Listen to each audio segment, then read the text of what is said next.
देखिए high school की class में हम सन 2019 का चौथा सेट पढ़ रहे थे। पिछली क्लास में इसके सवाल नंबर 5 के सभी भाग हल हुए थे। आज की क्लास में 6वां सवाल हल करते हैं। कह रहा है सभी खंड कीजिए।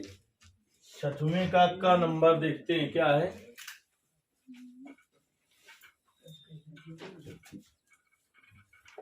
का नंबर सवाल है, कह रहा है कि एक रेलगाड़ी की चाल 5 किलोमीटर प्रति घंटा बढ़ा दी जाती है।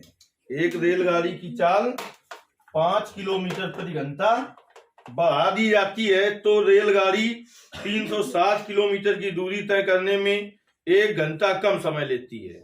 कब कम समय लेती है? जब चाल 5 किलोमीटर बढ़ा दी जाती है। रेलगाड़ी की चाल ज्ञात कीजिए। तो माना रेलगाड़ी की चाल x किलोमीटर प्रति घंटा है। माना रेलगाड़ी की चाल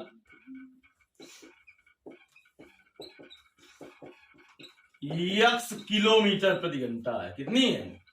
x किलोमीटर प्रति घंटा।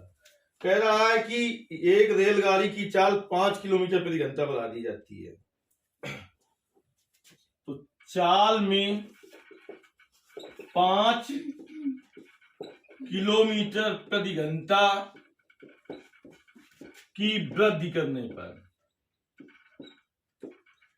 चाल में 5 किलोमीटर प्रति घंटा की वृद्धि करने पर क्या हो जाएगा? चाल हो जाएगी 5 + x या x + 5 किलोमीटर प्रति घंटा। अब देखिए दूरी कितनी है? 360 किलोमीटर की। कहा रेलगाड़ी 360 किलोमीटर की दूरी तय करने में 1 घंटा कम समय लेती है। तो समय बराबर क्या होता है? समय बराबर दूरी बटे चाल। समय बराबर दूरी बटे चाल। देखिए 360 किलोमीटर की दूरी तय करने में रेलगाड़ी कितना समय लेगी? 360 किलोमीटर की दूरी तय करने में, 360 किलोमीटर की दूरी तय करने में रेलगाड़ी द्वारा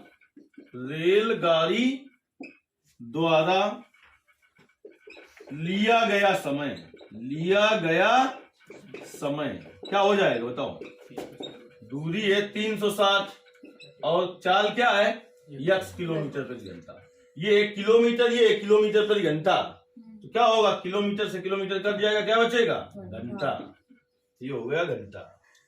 अब देखिए जब चाल में 5 किलोमीटर प्रति घंटा की वृद्धि कर दी जाए तब कितना समय लगेगा? चाल में 5 किलोमीटर प्रति घंटा की वृद्धि के बाद 360 किलोमीटर की दूरी तय करने में लगा समय। तय करने में लगा समय बराबर दूरी बटे चाल। दूरी वही है 360, लेकिन अब चाल क्या है? x + 5। क्या बचेगा इसमें भी? घंटा। तो अब देखिए क्या हो जाएगा। कहता है कि तय करने में 1 घंटा कम समय लगता है। कब कम समय लगेगा? जब रेलगाड़ी की चाल ज्यादा होगी। तो देखिए प्रश्नानुसार एक आपके पास समय है कितना? 360 बटे x बराबर दूसरा है 360 बटे x + 5। किसे कम समय लगेगा?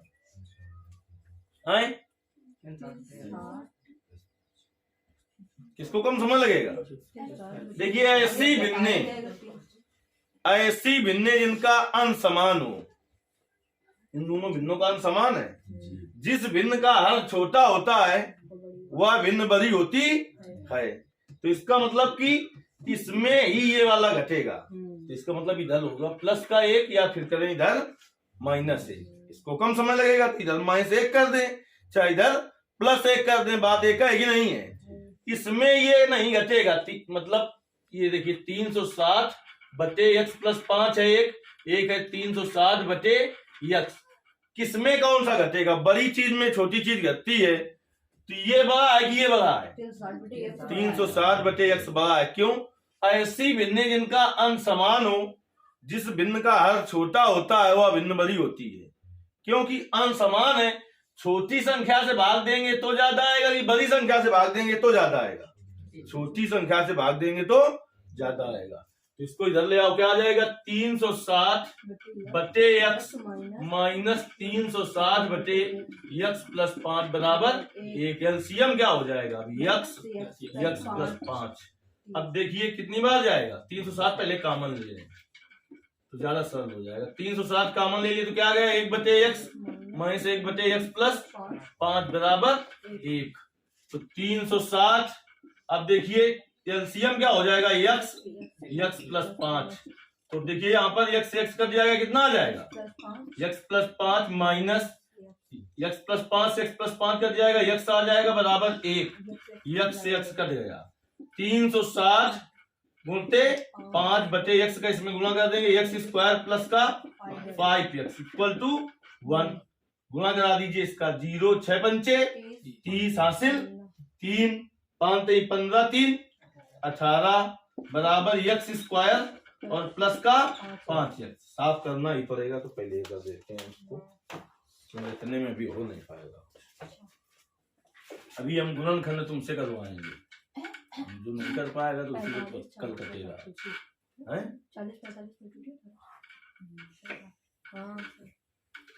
40 लगाओ लागत न टूट में।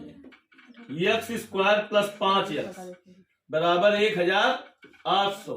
तो x square plus 5x minus 1800 बराबर 0। इसको ऐसा तोड़ना है कि जोड़ने घटाने पर आए कितना? प्लस का 5x और गुणा करने पर आए माइनस का 1800 x स्क्वायर। तो प्लस माइनस में टूटेगा तभी इसका गुणनफल माइनस आएगा, प्लस वाला ज्यादा होगा तभी तो प्लस वाला बचेगा। तो देखिए यदि हम इसको 45 और 40 में तोड़े तो गुणा करके देख लें ये होगा कि नहीं। 0 5 चौको 20, 4 चौको 16, 2 18। तो x स्क्वायर प्लस का 45x माइनस 40x माइनस 1800 बराबर 0। इन दोनों में क्या कॉमन हो जाएगा? x। तो जो कॉमन लेते हैं उससे भाग दिया जाता है। तो क्या आ जाएगा यहाँ पर? x प्लस 45 माइनस 40 कॉमन ले लें तो कितना आ जाएगा? x प्लस 45 बराबर 0। अब क्या कॉमन हो जाएगा? x प्लस 45 तो दूसरे कोष्ठ में क्या आ जाएगा? x माइनस 40 बराबर 0। जब x प्लस 45 बराबर 0 तो x बराबर माइनस 45 अमान यहां पर लिखेंगे, क्योंकि चाल ऋणात्मक नहीं हो सकती है। क्योंकि चाल जब x माइनस 40 बराबर 0 तो x बराबर 40 किलोमीटर प्रति घंटा। लिखेंगे नीचे रेलगाड़ी की चाल कितनी आएगी? 40 किलोमीटर प्रति घंटा। अगर कह देता 5 किलोमीटर प्रति घंटा की वृद्धि करने के बाद रेलगाड़ी की चाल क्या होगी तो कितनी आती? x प्लस 5 था तो 45 किलोमीटर प्रति घंटा आ जाती। ये आपका का नंबर हो गया। अब देखिए खा नंबर देखते हैं।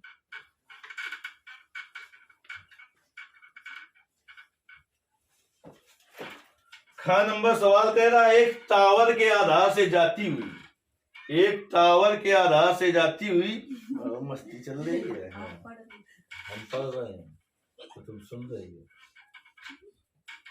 एक टावर के आधार से जाती हुई एक रेखा पर स्मॉल ए और बी दूरियों पर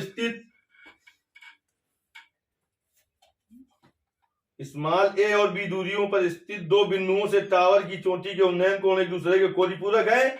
सिद्ध की ये टावर की ऊंचाई अंडर रूट ए बी होगी। बहुत बार बोल चुके हैं इसको, हमने कहा था मोस्ट इंपॉर्टेंट सवाल है।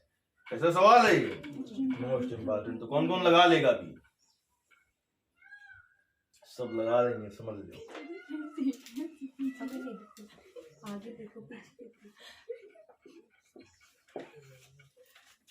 चलिए इधर देखते हैं हम। कहता है एक टावर के आधार से जाती हुई, सीधे भाई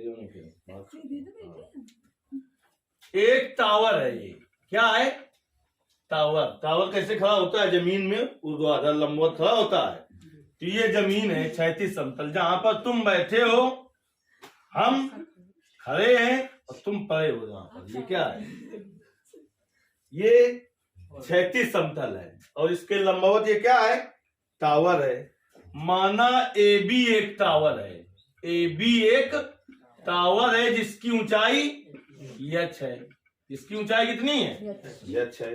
कहता है एक टावर के आधार से, तो शीर्ष बिंदु ये है, ये आधार बिंदु या पाद बिंदु है। तो आधार बिंदु से जाती हुई रेखा ए और बी दूरियों पर, आधार से ए दूरी पर एक बिंदु है, आधार से ए दूरी पर एक बिंदु सी है मान लिया, और आधार से ही दूरी बी पर एक बिंदु और है डी। जाती हुई रेखाओं से टावर के शिखर के उन्नयन कोण कैसे हैं, एक दूसरे के कोटि पूरक हैं। एक दूसरे के कैसे कोटि पूरक। तो कोटि पूरक कोण की परिभाषा हमने बताई थी, ऐसे कोण जिनका योगफल 90 अंश होता है वे कोटि पूरक कहलाते हैं। जब लिखा हो पूरक तो उसका मतलब भी कोटि पूरक ही समझना है तुम्हें, क्योंकि पूरक दो प्रकार के होते हैं, होता है कोटि पूरक, एक संपूरक। तो जब संपूरक लिखा हो तभी बात संपूरक की होगी। कोटि पूरक लिखा है तो कोटि पूरक है ही, अगर पूरक लिखा है तब भी उसे क्या मानना है तुम्हें, कोटि पूरक। तो देखिए हम कोटि पूरक तो कोण ज्ञात कर लें जब हमें पता हो तब ना। तो इनमें से कोई एक कोण थीटा मान लो, चाहे ये वाला चाहे ये वाला। तो इसको अगर थीटा मान ले तो ये कितने का हो जाएगा, 90 माइनस थीटा का। ऐसा क्यों होगा, क्योंकि कोण एक दूसरे के क्या है, कोटि पूरक है। तो लिखेंगे माना ए बी एक क्या है, टावर है जिसकी ऊंचाई h है। इस टावर के आधार B से स्मॉल a दूरी पर बिंदु C है तथा आधार B से स्मॉल b दूरी पर बिंदु D है। बिंदु C से पहले लिखेंगे माना कोण ADB बराबर थीटा, कोण ADB बराबर थीटा, तब कोण ACB बराबर 90 माइनस थीटा होगा, क्योंकि कोण कोटि पूरक है। इतना लिख लोगे कि नहीं लिख पाओगे। अब आ जाएंगे पहले त्रिभुज, हम कोई त्रिभुज, चाहे दो त्रिभुज बन रहे हैं, एक ये और एक ये बन रहे हैं। तो पहले त्रिभुज ले लिया हमने कौन सा, ADB ले लिया मान लो, ADB में तो tan थीटा, थीटा के सामने की भुजा लंब, त्रिभुज लिया है ADB, तो थीटा के सामने ये हुआ लंब, लंब क्या है AB बटे आधार क्या है इसका BD। तो tan थीटा बराबर AB का मान h, BD का मान B। समीकरण नंबर 1। अब दोबारा त्रिभुज ले लेंगे ACB। कौन सा त्रिभुज ले लेंगे, त्रिभुज ACB में तो फिर लगाइए tan, और यहां पर क्या है 90 माइनस थीटा बराबर इसके सामने भुजा लंब होगी।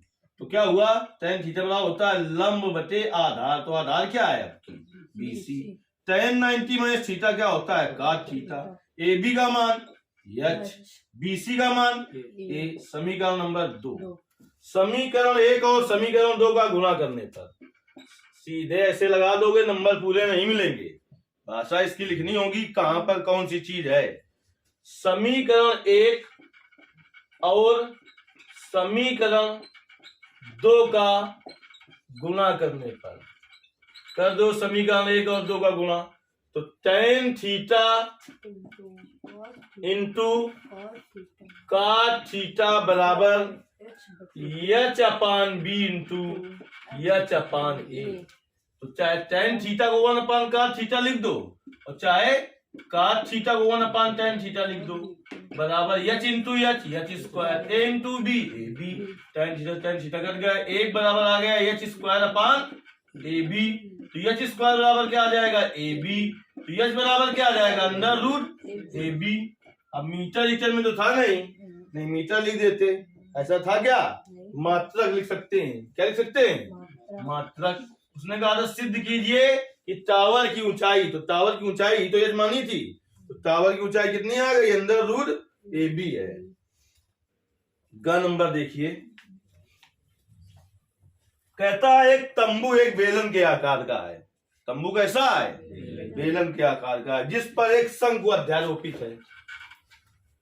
तंबू कैसा है, बेलन के आकार का, उसके ऊपर क्या है, शंकु अध्यारोपित है। यदि बेलनाकार भाग की ऊंचाई और व्यास क्रमशः इतने और उतने हों तथा शंकु की तिर्यक ऊंचाई इतनी है तो इस तंबू को बनाने में प्रयुक्त कैनवास का क्षेत्रफल ज्ञात कीजिए, तंबू के भीतर हवा का आयतन भी ज्ञात कीजिए। 2 चीजें पूछी है, दोनों तुम्हें आती हैं? नहीं आती हैं? किसको आती है? हाँ, हवा भरी है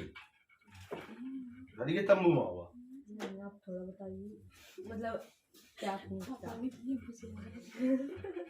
देखिए, एक तंबू बेलन के आकार का है।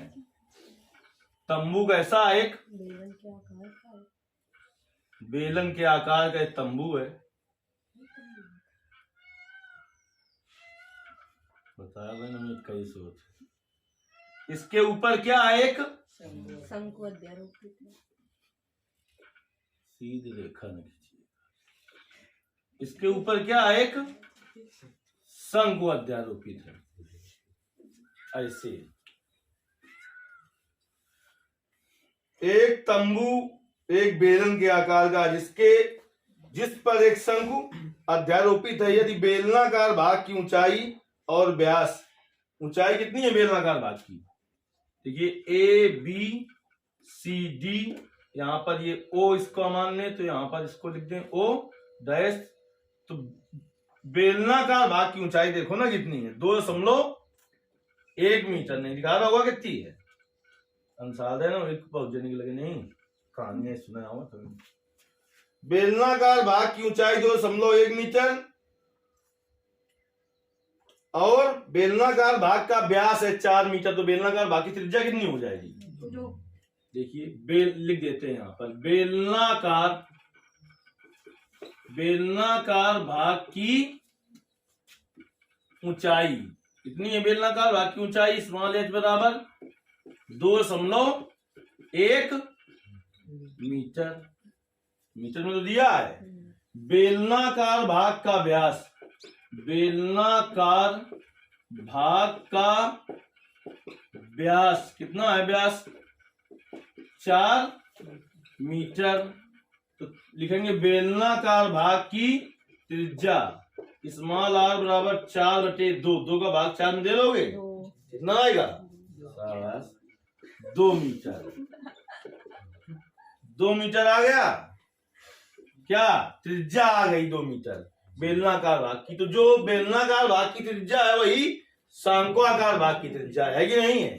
तो यहाँ पर A B C D E लिखते हैं। अब देखिए और क्या दिया हुआ है? शंकु की तिर्यक ऊंचाई। तो ये शंकु की त्रिज्या है, ये ऊर्ध्वाधर ऊंचाई है, ये तिर्यक ऊंचाई जिसे यल से प्रदर्शित किया जाता है। 2.8 मीटर है। तो इस तंबू को बनाने में प्रयुक्त कैनवास का क्षेत्रफल ज्ञात कीजिए। तो देखिए तंबू को बनाने में प्रयुक्त कैनवास का क्षेत्रफल बराबर हो जाएगा बेलन का वक्र पृष्ठ प्लस शंकु का वक्र पृष्ठ। यहां पर लिख दें, यहां क्या लिख दें? शंकु की तिर्यक ऊंचाई, शंकु की तिर्यक या तिरछी ऊंचाई इसको कहते हैं। तिर्यक ऊंचाई और यल बराबर कितनी है? 2 अभी कितने पॉइंट। बेलन का वक्र पृष्ठ क्या होता है? 2 पाई आर एच। शंकु का वक्र पृष्ठ क्या होता है? पाई आर यल। कॉमन इसमें क्या हो जाएगा? क्योंकि दोनों में की त्रिज्या बराबर है इसलिए दोनों को स्मॉल आर से लिख दिया। पाई आर कॉमन ले लें तो 2h प्लस यल। तो पाई का मान जब न दिया हो हमने कहा रखो 22/7। आर का मान कितना है? 2। 2 एच का मान कितना है? 2.1 प्लस यल का मान कितना है? 2.8। नीचे तक का यहाँ तक 22/7 गुणते 2, 21 दून 42, 4.2 प्लस 2.8। तो देखिए क्या हो जाएगा? 22/7 7 गुणते 2 जोड़िए 8 2 10 4 2 6 1 7 7 से 7 क्या छूट गया? कुछ नहीं। 22 दून 44 और क्या है क्षेत्रफल, तो क्या होगा मीटर में दिया तो मीटर स्क्वायर हो जाएगा। अभी एक पाठ रह गया और तंबू के भीतर हवा का आयतन भी ज्ञात कीजिए। तो कोई भी पात्र हो उसके भीतर कितनी कोई चीज आएगी उसके आयतन के बराबर आएगी। कितनी आएगी? उसके आयतन के बराबर आएगी। तो लिखेंगे तंबू के भीतर हवा का आयतन, छिपा पहुंच रहा है तुम्हारे बगल में, तंबू के भीतर हवा का तंबू के भीतर हवा का आयतन बराबर हो जाएगा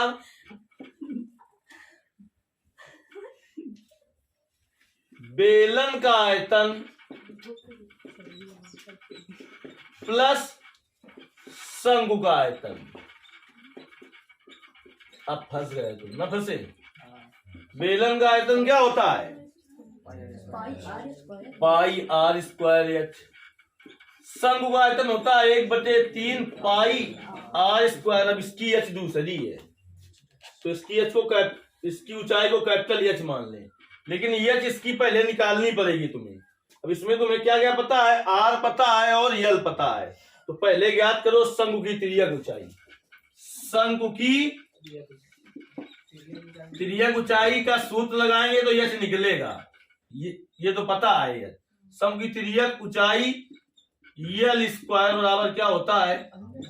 आर स्क्वायर प्लस ये जो यल स्क्वायर कह रहे हैं तो अंडर रूट कहाँ लग जाएगा? बताएंगे, भी छूट गया। अभी बताएंगे प्लस कैपिटल एच स्क्वायर। तो देखिए यल का मान कितना है? 2.8 का स्क्वायर। स्मॉल आर का मान त्रिज्या कितनी है? त्रिज्या कितनी है भैया? 2 है। कितनी है? 2 का स्क्वायर प्लस एच स्क्वायर। तो 28 का स्क्वायर करो, 2 का स्क्वायर तो हम कर देंगे ना। तो लिख दो 28 का स्क्वायर। 28 का स्क्वायर याद करो, 50 तक स्क्वायर नहीं।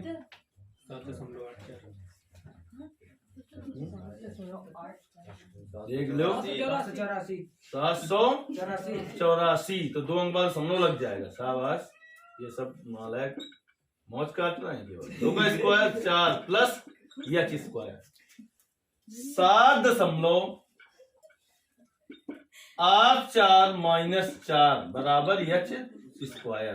तो इसको इसमें घटा दो तो कितना आ जाएगा? 3.84 बराबर एच स्क्वायर। तो एच बराबर क्या आ जाएगा? एच बराबर अंडर रूट 3.84। ये एच का मान आ गया। अब देखिए, अब इसमें कॉमन क्या हो जाएगा? पाई आर स्क्वायर कॉमन हो जाएगा। तो क्या बचेगा? Small H plus 1/3 capital H. तो पाई का मान 22/7, स्मॉल आर का मान 2, तो 2 का स्क्वायर। स्मॉल एच का मान, स्मॉल एच है किसकी ऊंचाई? बेलन की। 2.1 धन 1/3 कैपिटल एच का मान निकला है अंडर रूट 3.84। ठीक। 22/7 गुणते 2 का स्क्वायर 4, 2.1 प्लस 1/3। देखिए अंदर रूट में ये आ रहा है कि कैसा क्या हालचाल है, इसे किया जाए। नहीं तो वर्गमूल निकालें फिर हम। जो मन हो वो करो। चलो 1/3 तो 3 ले लो, इसका क्या? एलसीएम। तो 3 का इसमें क्या होगा? गुणा होगा प्लस अंडर रूट 3.84। ठीक कि नहीं? ठीक। 22/7 गुणते 4 और बटे में 3 और आ जाएगा 21 का 63। एक अंक बाद समलो लग जाएगा प्लस अंडर रूट 3.84। ठीक। अगर इसका वर्गमूल निकालना चाहते हो तो निकाल लो, नहीं यहाँ पर लिख दो घन मीटर, यहीं से छोड़ दो। वर्गमूल निकाल लोगे, नहीं निकाल पाओगे? हाँ, क्या करोगे? ना निकाल पाओगे? निकाले भी ना निकाल भी निकाल लो, और यहाँ पर क्या लिख दोगे? घन मीटर। और देखिए हम तो ऐसे निकाल देंगे, तुम लोग हो टोपा का ऐसे, वो तुम्हारे भी समझ में आएगा नहीं। तुमको वही जूनियर में भी पढ़ाई गई है, उसी का उपयोग करोगे। हम तो इसका अवकलन से ज्ञात कर देंगे भैया ऐसे। हाँ, तो क्या फायदा कि बाउंस मार जाए। इसका वर्गमूल निकालना है, समझ लीजिए, कुछ दिक्कत हो ऐसे बाउंस नहीं मारना चाहिए। क्या बताएं फिर हम। इसका वर्गमूल निकालना है तो एक पद ऐसा लेंगे जिसका पूरा पूरा वर्गमूल निकले, तो 4 ले लेंगे। यक्स का मान कितना ले लेंगे? 4। तो यक्स का मान इतना लेते हैं कि यही आ जाए, तो 4 में कितना घटाएं कि यही आ जाए, तो 4 प्लस यक्स बराबर इतना प्राप्त हो जाए हमें। कितना? 4 में कितना घटाएं, तो 4 माइनस यक्स बराबर 3.84। तो 4 माइनस 3.84 बराबर हो जाएगा यक्स। तो 4.00 3.84, तो कितना बचेगा? 6। यहाँ पर कितना बचेगा? 1 है। तो यक्स का मान ले लेंगे माइनस का 0.16। अब यहाँ पर रख देंगे हम। अब एफ एक्स बराबर माना जाएगा रूट एक्स, तो एफ डैश एक्स का मान निकल आएगा 1/2 रूट एक्स। ठीक, अब यहां पर हम रखेंगे तो एफ और एक्स का मान कितना है? 4, और एच का मान माइनस का 0.16 बराबर एच का मान कितना है? माइनस का 0.16। एफ डैश एक्स का मान है 1/2 रूट एक्स, और एक्स माना है कितने को? 4 को। 4 यहां पर लिख देंगे, प्लस एफ एक्स होगा, एफ एक्स का मतलब रूट एक्स, तो यहां पर हो जाएगा √4। तो यानी ये आ जाएगा माइनस का 0.14। तुम्हें कुछ नहीं करना, जैसे वर्गमूल निकालना तुम्हें आता है वैसे निकाल के रख दो। ठीक, इसमें आत्महत्या कर लोगे नहीं तो। 1/2, 4 का वर्गमूल 2 प्लस 2, तो इसका इसमें 4 का भाग दो, इसमें 4 का भाग इसमें दो, नहीं दे पाओगे क्या? कितना आएगा? माइनस का 0. कहा नहीं आ रहा नहीं, वो नहीं समझ पा रहा। 4 का भाग इसमें 2, बताओ। अच्छा, 0.14 में तो क्या आ गया? 0 फिर 0.1 में जाएगा, नहीं फिर एक 0 लगेगा, 4 बार जाएगा। ठीक, तो ये आ जाएगा कितना? माइनस का 0.04, और यहाँ पर है प्लस का 2, तो 2.00 माइनस 0.04, तो क्या आ जाएगा? यहाँ पर 6, यहाँ पर कितना आ जाएगा? 9, 1। वर्गमूल इतना निकलेगा इसका 1.96। कितना वर्गमूल निकलेगा? 1.96। तो हमने बता दिया कितना निकलेगा। यहाँ पर रख लोगे 0.96, आप कैलकुलेशन कर लोगे कि नहीं कर पाओगे? घन मीटर हो जाएगा। ठीक, ये सब तुम्हारे बाउंस हुआ होगा, है बाउंस, तो तुम वर्गमूल निकालो जैसे तुमको निकालना बताया गया है। हम कौन कह रहे हैं कि तुम इसका उपयोग करो? हमने वर्गमूल निकाला है, आप अपनी जूनियर के बीच से निकालिए, और नहीं यहां से आप छोड़ देंगे नंबर कटेगा नहीं। घन मीटर लिख देना है उसी।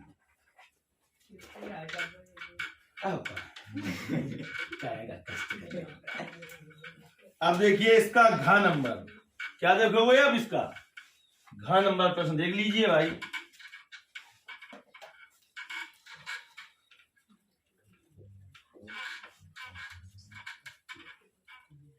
कह रहा है निम्नलिखित आंकड़ों से माध्यिका की गणना कीजिए।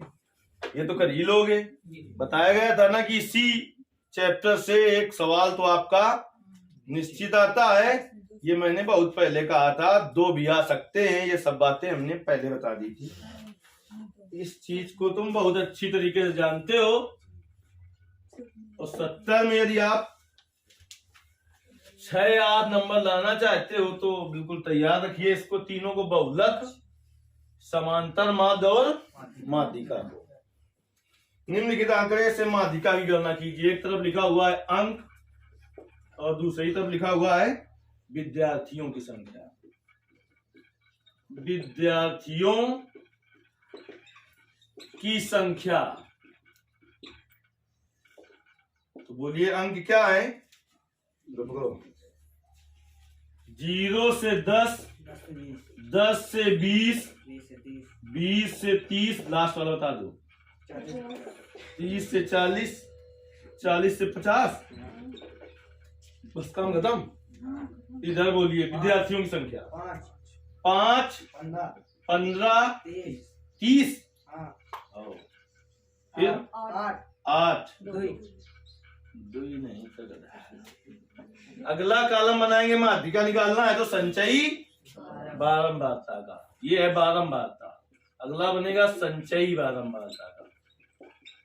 देखिए पहला पद ऐसे रख देते हैं, फिर जोड़ते चले जाते हैं अगले पद को। 5 + 15, 20, 30, 50, 60, 58, 2। अगर ये वर्ग अंतराल न दिया होता, भाई साहब क्या न दिया होता, तो इसको पदों की संख्या सम विषम से लगाते हैं। यहाँ पर जो आता है वही n का मान होता है, ठीक। लेकिन जब वर्गीकृत आंकड़ा हो तो वर्गीकृत आंकड़े के माध्यिका ज्ञात करने का सूत्र होता है दूसरा। देखिए चूंकि ये n का मान कितना है 60, इसलिए n/2 बराबर 7/2 बराबर 30। 30 देखिए इसमें किसमें आएगा, इसमें आएगा, इसमें आएगा, इसके सामने चले जाओ ढलान।